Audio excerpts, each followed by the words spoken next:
ನಮಸ್ಕಾರ, ಬೀದರ್ ನ್ಯೂಸ್ ರೌಂಡಪ್ಗೆ ಸ್ವಾಗತ.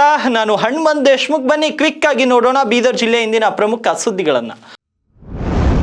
ಉತ್ತರ ಪ್ರದೇಶದ ಮಹಾಕುಂಭಮೇಳಕ್ಕೆ ತೆರಳಿದಂತ ಬೀದರ್ ಮೂಲದ ವಾಹನ ಅಪಘಾತಕ್ಕೀಡಾಗಿ 6 ಜನರು ಸಾವನ್ನಪ್ಪಿದ್ದು, ಇಂದು 6 ಜನರ ಸಾಮೂಹಿಕ ಅಂತ್ಯಕ್ರಿಯೆಯು ಬೀದರ್ನ BVB ಕಾಲೇಜು ಎದುರುಗಡೆ ಇರುವಂತಹ ರುದ್ರಭೂಮಿಯಲ್ಲಿ ಮಾಡಲಾಯಿತು. ಫೆಬ್ರವರಿ 18ರಂದು ಪ್ರಯಾಗ್ರಾಜ್ನಲ್ಲಿ ಮಹಾಕುಂಭಕ್ಕೆ ಲಾಡ್ಗೇರಿಯ 14 ನಿವಾಸಿಗಳು ಕ್ರೂಸರ್ ವಾಹನದಲ್ಲಿ ತೆರಳಿದ್ರು. ವಾರಣಾಸಿಯ ಮಿರ್ಜಾ ಮುರದ್ ಬಳಿ ಫೆಬ್ರವರಿ 21ರಂದು ಅಪಘಾತವಾಗಿ 6 ಜನರು ಸಾವನ್ನಪ್ಪಿ 8 ಜನರು ಗಂಭೀರವಾಗಿ ಗಾಯಗೊಂಡಿದ್ದರು. ಉತ್ತರ ಪ್ರದೇಶದ ವಾರಣಾಸಿಯಿಂದ ಆಂಬ್ಯುಲೆನ್ಸ್ ಫ್ರೀಜರ್ ಮೂಲಕ ವಾಹನದಲ್ಲಿ ಮೃತದೇಹಗಳನ್ನು ಬೀದರ್ಗೆ ಕರೆತರುವ ಕೆಲಸವನ್ನ ಬೀದರ್ ಜಿಲ್ಲಾಡಳಿತ ಮಾಡಿತ್ತು. ಒಂದೇ ಕುಟುಂಬದ ಸಂತೋಷ್, ಸುನಿತಾ, ನೀಲಮ್ಮ ಮೃತಪಟ್ಟಿದ್ದು, ಮೃತರ ಮಕ್ಕಳಾದ ಶಿವ ಹಾಗೂ ಗಣೇಶ್ ಗಾಯಗೊಂಡು ಚಿಕಿತ್ಸೆಯನ್ನು ಪಡೆಯುತ್ತಿದ್ದಾರೆ.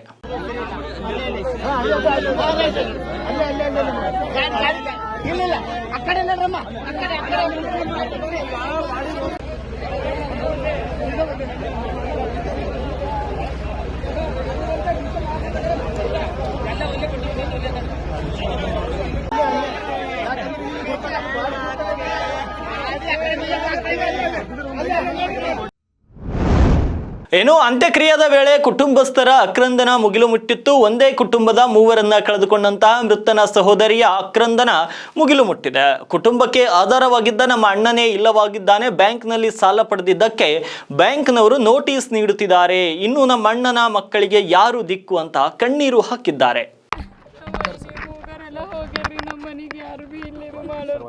ನಮ್ಮ ಅವ್ವರ್ದ್ರ ಮೇಲೆ ನಡೀತಿತ್ತೆಲ್ಲ. ನಮ್ಮ ಅವ್ವರ್ ಪಿಂಚನ್ ಮೇಲೆ ನಮ್ಮ ಅವ್ವರ್ ಭೀ ಹೋದ್ರು. ನಮ್ಮ ಅಣ್ಣನ ಮಕ್ಕಳು ಇಬ್ಬರವ, ಅವ್ರಿಗೆ ಪೂರ ಕಾಲು ಟೊಂಕ ಎಲ್ಲ ಮುರಿದೋಗ್ಯದ. ನಾವು ಭಾಳ ಬಡವ್ರಿದ್ದೆವು. ಮನೆ ಮೇಲೆ ಭೀ ಮತ್ತು ಲೋನ್ ತೆಗೆದಿಂದದ. ನಮಗೆ ಭಾಳ ಸಮಸ್ಯೆ ಅದ ರೀ ಸರ್. ನಮಗೆ ಏನಾರ ಇದು ಮಾಡ್ರಿ. ಮನೆಗೆಲ್ಲ ನೋಟಿಸ್ ಹೊಂಟವಲ್ಲ, ನೋಟಿಸ್ ಹೊಂಟವ್ರಿ. ಮನೆ ಖಾಲಿ ಮಾಡಂತಂದು ಈ ದಿನ ಬ್ಯಾಂಕ್ಲಿಂದ ಮನೆ ಖಾಲಿ ಮಾಡ್ರಂತ ಲೋನ್ ಕಡೆ ಇದು ಮಾಡಿಂದ ಹೊಂಟವ. ದಿನನೇ ನೋಟಿಸ್ಗಳು ಬರ್ಲತ್ತವ. ಹೆಣ್ಣು ಮಕ್ಕಳು ಮದುವೆ ಸಲುವಾಗಿ ಸಾಲ ತಗೊಂಡಿದ್ದೀವಿ 5 ಲಕ್ಷ. ನಮ್ಮ ಅಣ್ಣ, ನಮ್ಮ ವೈನಿ, ನಮ್ಮ ಮಮ್ಮಿ ರೀ ಮೂಗರ್. ನಮ್ಮ ಮನೆಗೆ ನಮ್ಮ ಫ್ಯಾಮಿಲಿದಾಗೆ ಮೂಗರ್ ಹೋಗ್ಯಾರ. ಸುನಿತಾ, ಸಂತೋಷ್, ನೀಲಾವತಿ ಅದ ನಮ್ಮ ಮಮ್ಮಿ ಹೆಸರು. ಲಾಸ್ಟ್ ನಿಮ್ಗೆ ಹೇಳಬೇಕು ಕುಂಭಮೇಳಕ್ಕೆ ಹೋಗ್ಬೇಕಾದ್ರೆ ಏನಂತ ಹೇಳಿದ್ರಿ ನಿಮ್ಮ ಅಣ್ಣನವರೆಲ್ಲ? ಎಲ್ಲರೂ ಸರಿಗಿರಿ ಅಂತ ಹೇಳೋಗ್ಯಾರ್ರಿ, ಚಂದಿರ್ರಿ ಅಂತ ಹೇಳೋಗ್ಯಾರ. ಎಲ್ಲರಿಗೆ ಮಕ್ಕಳಿಗೆಲ್ಲ ಚಂದ ನೋಡ್ಕೋರ್ ಅಂತ ಹೇಳೋಗ್ಯಾರ. ಒಂದು ವಾರದಾಗ ಬರ್ತೇವೆ ಅಂತ ಹೇಳ್ರಿ. ಇನ್ನು ಈ ಘಟನೆ ಕುರಿತು ಮಾತನಾಡಿರುವಂತಹ ಕೋಳಿ ಸಮಾಜದ ಜಿಲ್ಲಾಧ್ಯಕ್ಷ ಜಗನ್ನಾಥ್ ಜಮಾದಾರ್, ಮೃತರ ಕುಟುಂಬಕ್ಕೆ ಸರ್ಕಾರ 25 ಲಕ್ಷ ರೂಪಾಯಿ ಪರಿಹಾರ ನೀಡಬೇಕು. ತಂದೆ ತಾಯಿಯನ್ನ ಕಳೆದುಕೊಂಡು ಅನಾಥವಾಗಿರುವ ಮಕ್ಕಳ ಬಗ್ಗೆ ಕಾಳಜಿ ವಹಿಸಬೇಕು. ದುಡ್ಡಿನ ಆಸೆಗೆ ಟ್ರಾವೆಲ್ ಏಜೆನ್ಸಿಯವರು ನಿರಂತರವಾಗಿ ನಿದ್ದೆಗೆಟ್ಟು ವಾಹನವನ್ನು ಚಲಾಯಿಸುತ್ತಿದ್ದಾರೆ. ಇದರಿಂದ ಅಪಘಾತಗಳಾಗುತ್ತಿದ್ದು, ಟ್ರಾವೆಲ್ ಏಜೆನ್ಸಿಯವರ ವಿರುದ್ಧ ಕ್ರಮ ಕೈಗೊಳ್ಳಬೇಕು ಅಂತ ಆಗ್ರಹಿಸಿದ್ರು. ಒಂದೇ ಫ್ಯಾಮಿಲಿದು 3 ಜನ ಅಂತಂದ್ರ ಮೇಲೆ ಲೆಕ್ಕ ಹಾಕ್ರಿ. ಅವ್ರ ಮಕ್ಕಳು ಹಾಲತ್ ಏನಾಗಿರ್ಬೇಕು. ಆ ಮಕ್ಕಳು ಕೂಡ ಒಬ್ಬನ ಕಾಲು ಮುರಿದಾಗ್ಯದ, ಅದು ಮತ್ತಿನ್ನ ಈಗ ಸದ್ಯ ಏನದಂದ್ರೆ ಹೈದ್ರಾಬಾದ್ ಮುಖಾಂತರ ಬಂದು ಬ್ರಿಮ್ಸ್ನಲ್ಲಿ ಅಡ್ಮಿಟ್ ಆಗ್ತಾ ಇದ್ದಾರೆ. ಈಗ ಅವ್ರದ್ದು ಕೂಡ ವ್ಯವಸ್ಥೆ ಇವತ್ತು ನಮ್ಮ ಜಿಲ್ಲಾಡಳಿತ ನೋಡ್ಕೋಬೇಕು. ಅವ್ರಿಗೆ ಒಳ್ಳೆ ಏನದಂದ್ರೆ ಟ್ರೀಟ್ಮೆಂಟ್ ಕೊಡಿಸ್ಬೇಕು. ಇದ್ದ ಮಕ್ಕಳಿಗಾರ ಸುರಕ್ಷಿತವಾಗಿ ನೋಡಿಕೊಳ್ಳಿಕ್ಕಂತಹ ಜವಾಬ್ದಾರಿ ಏನಾದ್ರೆ ಜಿಲ್ಲಾ ಆಡಳಿತನಾಗಿದೆ. ADC ಅವರಾಗಲಿ, DC ಅವರಾಗಲಿ, ತಹಸೀಲ್ದಾರು, ತಲಾಟಿ, ಗಿರ್ದವ್ರು ಎಲ್ಲರೂ ಇಲ್ಲಿ ಏನದ ಅಂತಂದ್ರೆ ಕುಂಭಮೇಳಕ್ಕೆ ಹೋಗಿ ನಮ್ಮ ಬಾಡಿಗಳು ನಮಗೆ ಮುಟ್ಟಿಸಿದಾರೆ. ಅವ್ರಿಗೆ ಭಾಳ ಧನ್ಯವಾದ ಹೇಳ್ತಾ ನಂದು 2 ಮಾತು. ಪರಿಹಾರ ಏನದ ಅಂತಂದ್ರೆ ಇವತ್ತು ಬೀದರ್ ಜಿಲ್ಲೆಯಿಂದ ಆದಂಥ ನಮ್ದು ಇವತ್ತು ಮಿನಿಸ್ಟರ್ ಇದ್ದಾರೆ, ಈಶ್ವರ್ ಖಂಡೇವ್ರು ಇದ್ದಾರೆ, ರಹೀಮ್ ಖಾನ್ ಅವ್ರು ಇದ್ದಾರೆ. ಅವ್ರು ಏನದ ಅಂತಂದ್ರೆ ನಮ್ಮ ಸಮಾಜಕ್ಕೆ ಏನದಂದ್ರೆ ಒಳ್ಳೆ ಪರಿಹಾರ ನೀಡಬೇಕು. ಪ್ರತಿಯೊಂದು ಕುಟುಂಬಕ್ಕೆ ಏನದ ಅಂತಂದ್ರೆ 25 ಲಕ್ಷ ರೂಪಾಯಿ ಏನದ ಅಂತಂದ್ರೆ ಅವ್ರ ಪರಿಹಾರಧನ ಒಂದು ಹೆಡ್ ಪರ್ ಹೆಡ್ ಕೊಡ್ಬೇಕಂತ ಹೇಳಿ ನಂದೊಂದು.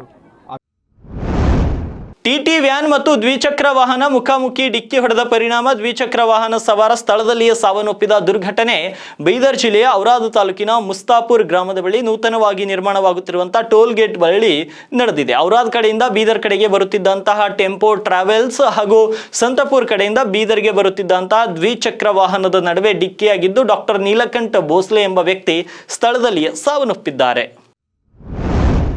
ಮಹಾಕುಂಭಮೇಳ ಮುಗಿಸಿ ಸ್ವಗ್ರಾಮಕ್ಕೆ ಆಗಮಿಸಿದಂತಹ ಯಾತ್ರಾರ್ಥಿಗಳಿಗೆ ಭವ್ಯ ಸ್ವಾಗತ ದೊರೆತಿದೆ. ಜಗತ್ತಿನ ದೊಡ್ಡ ಉತ್ಸವ ಎಂದೇ ಖ್ಯಾತಿ ಪಡೆದಿರುವಂತಹ ಮಹಾಕುಂಭಮೇಳದಲ್ಲಿ ಭಾಗಿಯಾದ ಬೀದರ್ ಜಿಲ್ಲೆಯ ಔರಾದ್ ತಾಲೂಕಿನ ಗಡಿ ಕುಸ್ನೂರ್ ಗ್ರಾಮದ ರೈತರಿಗೆ ಭರ್ಜರಿ ಸ್ವಾಗತ ದೊರಕಿದೆ. ಫೆಬ್ರವರಿ 10ರಂದು ಗಡಿ ಕುಸ್ನೂರ್ ಗ್ರಾಮದಿಂದ ಹೊರಟು ಮಹಾರಾಷ್ಟ್ರ ರಾಜ್ಯದಲ್ಲಿ ಜ್ಯೋತಿರ್ಲಿಂಗ ದರ್ಶನ ಮಾಡಿ ಕಾಶಿ, ಅಯೋಧ್ಯೆ ಸೇರಿದಂತೆ ವಿವಿಧ ಪವಿತ್ರ ಸ್ಥಳಗಳ ದರ್ಶನ ಪಡೆದು ಉತ್ತರ ಪ್ರದೇಶದ ಪ್ರಯಾಗ್ರಾಜ್ನ ತ್ರಿವೇಣಿ ಸಂಗಮದಲ್ಲಿ ನಡೆಯುವಂತಹ ಮಹಾಕುಂಭಮೇಳದಲ್ಲಿ ಭಾಗಿಯಾಗಿ ಮರಳಿ ಗ್ರಾಮಕ್ಕೆ ಬಂದ ಹಿನ್ನೆಲೆ ಗ್ರಾಮದಲ್ಲಿ ಭವ್ಯ ಸ್ವಾಗತವನ್ನ ಕೋರಿದ್ದಾರೆ ಗ್ರಾಮದ ಯುವಕರು ಮತ್ತು ಹಿರಿಯರು.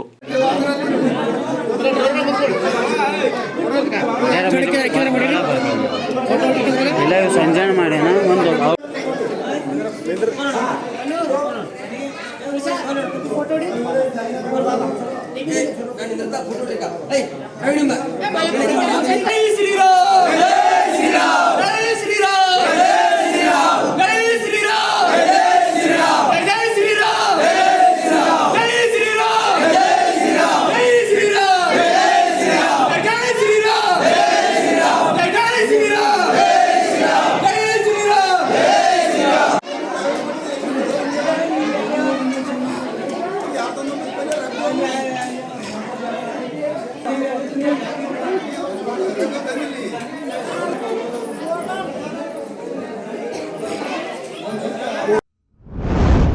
ಹಿಂದೆ ಗುರುಪಾದಪ್ಪನವರ ಕಾಲು ಬಿದ್ದು ಮೇಲೆ ಬಂದವರು ಇವತ್ತು ಅವರ ಮಕ್ಕಳ ಮೇಲೆ ಪ್ರಕರಣ ದಾಖಲಿಸುತ್ತಿದ್ದಾರೆ. ಅಮರ್ ಖಂಡ್ರೆ ಅವರು ಭಸ್ಮಾಸುರನ ರೀತಿ ವರ್ತಿಸುತ್ತಿದ್ದಾರೆ. ಅವರ ಈ ಕೆಲಸ ಜಿಲ್ಲಾ ಉಸ್ತುವಾರಿ ಸಚಿವ ಈಶ್ವರ್ ಖಂಡ್ರೆ ಅವರ ಹೆಸರಿಗೆ ಮಸಿ ಬಳಿಯುವ ಕೆಲಸವಾಗಿದೆ ಅಂತ ನಾರಜ ಸಕ್ಕರೆ ಕಾರ್ಖಾನೆಯ ಅಧ್ಯಕ್ಷ ಡಿ.ಕೆ. ಸಿದ್ದರಾಮ್ ಆರೋಪವನ್ನು ಮಾಡಿದ್ದಾರೆ.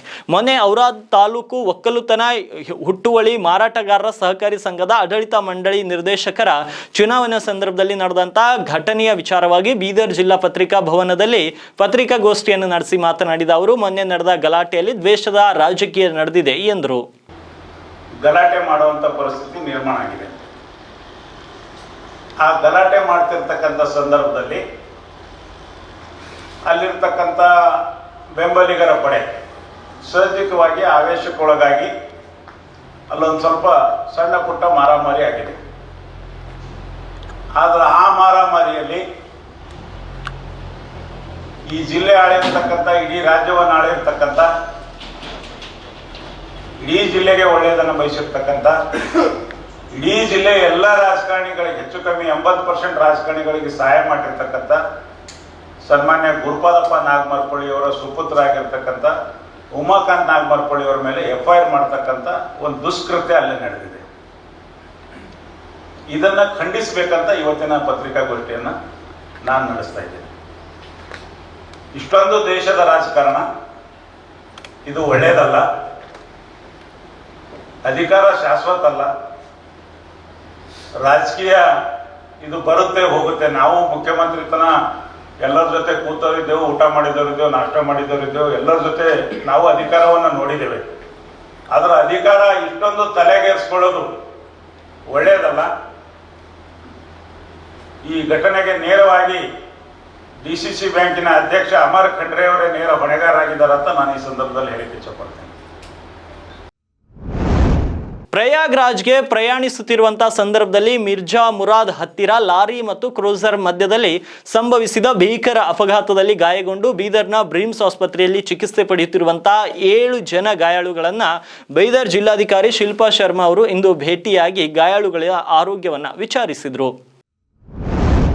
ಉದ್ಭವಲಿಂಗ ಅಮರೇಶ್ವರರ ಜಾತ್ರಾ ಮಹೋತ್ಸವ ವೈಭವದಿಂದ ಮತ್ತು ವ್ಯವಸ್ಥಿತವಾಗಿ ನಡೆಯುವಂತಾಗಲಿ ಅಧಿಕಾರಿಗಳು ಕಾರ್ಯಪ್ರವೃತ್ತರಾಗಬೇಕು ಅಂತ ಮಾಜಿ ಸಚಿವ ಹಾಗೂ ಔರಾದ್ ಶಾಸಕ ಪ್ರಭು ಬಿ ಚವ್ಹಾಣ್ ಸೂಚನೆಯನ್ನ ನೀಡಿದ್ದಾರೆ. ಔರಾದ್ ಪಟ್ಟಣ ಪಂಚಾಯತ್ ಕಚೇರಿ ಸಭಾಂಗಣದಲ್ಲಿ ಫೆಬ್ರವರಿ 24ರಂದು ನಡೆದ ಜಾತ್ರೆಗೆ ಸಂಬಂಧಿಸಿದ ಸಭೆಯಲ್ಲಿ ಮಾತನಾಡಿದ ಅವರು, ಉದ್ಭವಲಿಂಗ ಅಮರೇಶ್ವರ ಜಾತ್ರೆ ರಾಜ್ಯ ಮತ್ತು ರಾಷ್ಟ್ರ ವ್ಯಾಪ್ತಿಯಲ್ಲಿ ಹೆಸರುವಾಸಿಯಾಗಿರುವಂತಹ ಜಾತ್ರೆ. ಕರ್ನಾಟಕವಲ್ಲದೆ ತೆಲಂಗಾಣ, ಮಹಾರಾಷ್ಟ್ರ ರಾಜ್ಯಗಳಿಂದಲೂ ಭಕ್ತಾದಿಗಳು ಆಗಮಿಸುತ್ತಾರೆ. ಅಗ್ನಿ ಪೂಜೆ ಮತ್ತು ರಥೋತ್ಸವದ ದಿನಗಳಂದು ಅಸಂಖ್ಯಾತ ಭಕ್ತರು ಆಗಮಿಸಿರುವುದರಿಂದ ಮಂದಿರವನ್ನ ಹೂವು ಮತ್ತು ಅಲಂಕಾರಿಕ ದ್ವೀಪಗಳಿಂದ ಸಿಂಗರಿಸಬೇಕು, ಪಟ್ಟಣ ಆಕರ್ಷಕವಾಗಿ ಕಾಣಿಸುವಂತೆ ಮಾಡಬೇಕು ಅಂತ ಅಧಿಕಾರಿಗಳಿಗೆ ಸೂಚನೆಯನ್ನ ನೀಡಿದ್ದಾರೆ.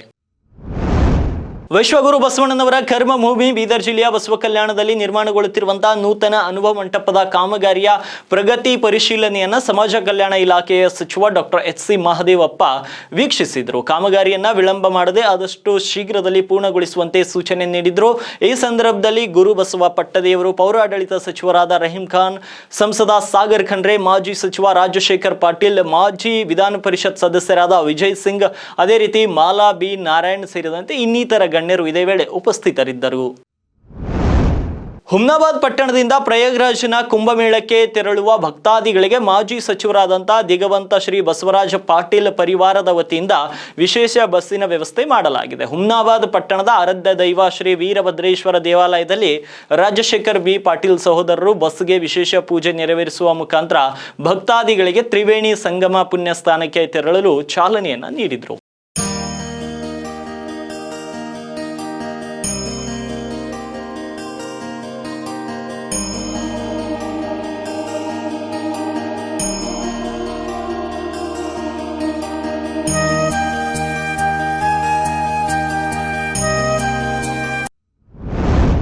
ಇವಾಗಿದ್ವು ಬೀದರ್ ಜಿಲ್ಲೆಯ ಇಂದಿನ ಪ್ರಮುಖ ಸುದ್ದಿಗಳು. ನಾಳೆ ಭೇಟಿಯಾಗ್ತೀನಿ ಬೀದರ್ ನ್ಯೂಸ್ ರೌಂಡ್ ಅಪ್ನಲ್ಲಿ.